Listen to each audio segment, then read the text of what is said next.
Plan secret de la CIA pour déstabiliser le régime chinois. Complot des milliardaires avec Bill Gates en tête pour réduire la population mondiale. Manœuvre des laboratoires pour écouler des vaccins. Armes de Pékin contre les dissidents et les Ouïghours. Virus breveté 2 ans avant son expansion.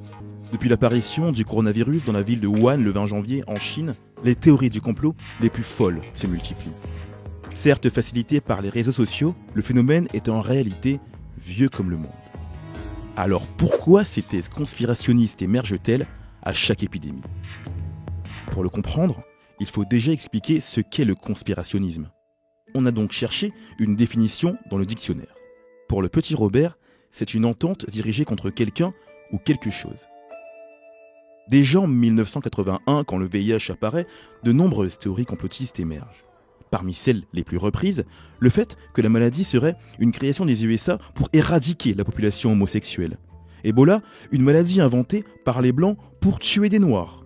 Quant au choléra, on y voyait au milieu du 19e siècle un complot de la bourgeoisie pour éliminer les prolétaires. Et on peut comme ça remonter jusqu'à la peste noire de la moitié du 14e siècle, qui emporta près d'un tiers du continent européen. On accuse alors les Juifs d'avoir propagé la maladie pour décimer les chrétiens. Et pour comprendre pourquoi il existe une telle corrélation entre ces épidémies et ces thèses complotistes, on a appelé Patrick Zilberman, historien de la santé et professeur émérite à l'école des hautes études en santé publique. Il semble que épidémie et théorie du complot ou de la conspiration soient inséparables.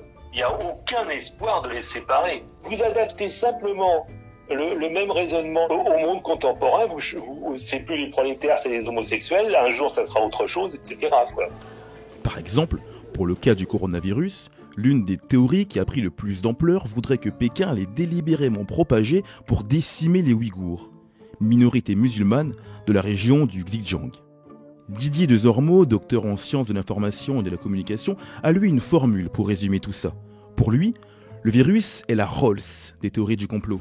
Car le virus comprend ce qu'il a appelé les 4 P. 4 P qu'il explique dans son ouvrage « Le complotisme, décrypter et agir ». À savoir le pouvoir, qui comprend pêle-mêle les États-Unis, les laboratoires pharmaceutiques, et puis aussi parfois les Chinois et très souvent Israël. La planète, dans la mesure où le virus touche plusieurs pays. Le physique, puisque le virus impacte directement la santé. Et enfin la panique, parce qu'on ne peut identifier clairement les origines de ce virus et qu'il se propage sans qu'on puisse forcément l'endiguer. Car le conspirationnisme, et c'est encore le petit Robert qui nous le dit, est aussi une entente pour taire ou cacher quelque chose. Le travail du scientifique, c'est précisément d'essayer de tester hypothèse après hypothèse jusqu'au moment où l'hypothèse paraît solide. Contrairement à la science qui fait le tri justement entre les différentes hypothèses, les théories du complot ne font aucun tri, rien ne doit rester sans raison. Et si l'explication n'apparaît pas, ça n'est pas qu'elle n'existe pas, c'est tout simplement qu'on la cache. Cette peur du vide fait le terreau des théories les plus absurdes. Et le coronavirus, dont on n'arrive pas pour l'instant à déterminer précisément l'origine, fait donc le bonheur des sites déjà connus pour propager de fausses informations.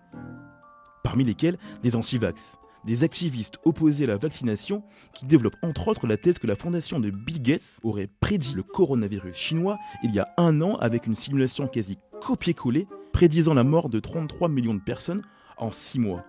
Un tox démonté par le centre Johns Hopkins, ONG internationale de santé publique, travaillant à protéger les populations face aux épidémies. L'ONG affirme qu'une simulation a bien été faite, mais qu'elle ne donnait lieu à aucune prédiction et qu'il s'agissait d'une épidémie fictive de coronavirus.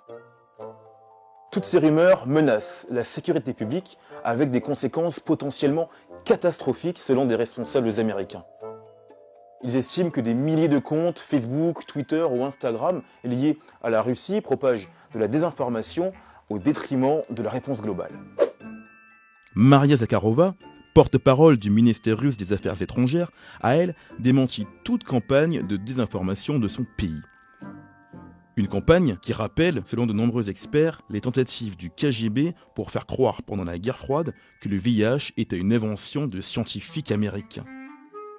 Et les différents scandales sanitaires, comme celui du sang contaminé, ont aussi contribué, selon l'historien, à une certaine défiance envers la médecine ou l'État. C'est la transformation, si vous voulez, de la défiance en arme. En arme contre la science, en arme contre la médecine, en arme contre l'État, en arme contre tout ce qui, en fait, peut nous protéger. Et entre les scandales sanitaires, la minimisation parfois par certains gouvernements des conséquences d'un virus, l'impossibilité souvent de trouver une seule cause à une épidémie, la volonté de certains États d'en déstabiliser d'autres, les théories du complot semblent encore avoir de beaux jours devant elles.